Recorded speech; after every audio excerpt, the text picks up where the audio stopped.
Hi, first grade. Are you ready to start making these stories look really good now? All right, you need a different color pen or marker, different than what you wrote your draft in. And you need to find page 13. It says My Revision Checklist. Now, if you were in class, you would check, it says My Partner's Revision Checklist. So you would look at your own paper, and then you would trade with a friend, and you would look at their paper. So if you would like to do a revision checklist with your parent or a sibling, I know some of you have siblings that are just a little bit older, you might want to have them look over this and see if they can check your draft. All right, now today we are looking at content. That means we're looking at what the words say. Tomorrow is when we will go through and look at things like periods and capitals, and if we have any extra words in there, stuff like that, spelling. So today we're just checking out the words, see what we're saying. I'm going to read you my story because I did change it just a little bit like we had talked about. Remember when I was talking through it yesterday? Dark and Scary. Oh, such a good title. It gives me goosebumps. Being stuck in a hotel elevator is scary.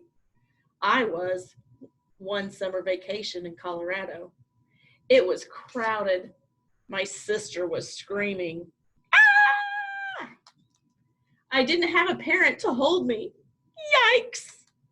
Finally, the fireman fixed the elevator. But, ... I still don't like being trapped in tiny, crowded places. All right, so now I'm ready to check my work. Let's see. The first one says, introduce the characters. Oh, you know what? I am the main character in my story, aren't I? And you already know me, so, all right. But do I have another character in my story? I have my sister, remember, because she was screaming.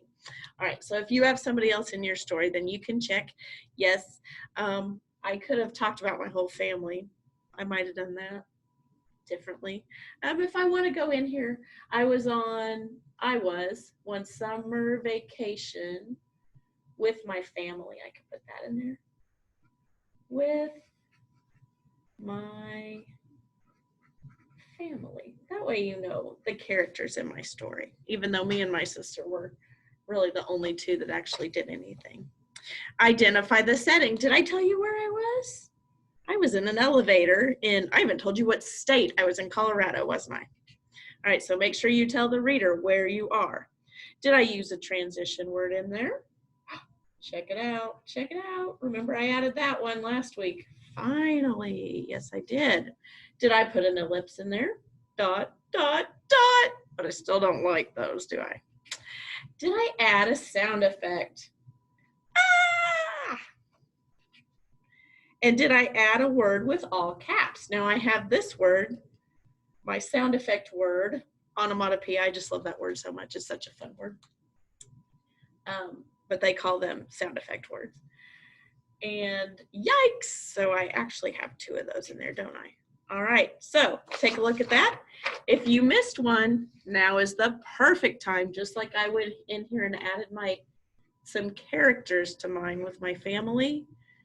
Go in, use that other colored pencil or crayon, probably not a crayon, pen.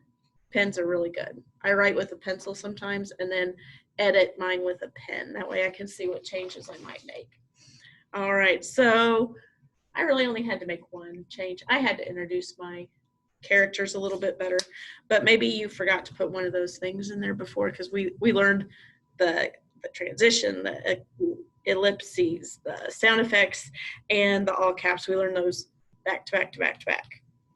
So, all right. You know what?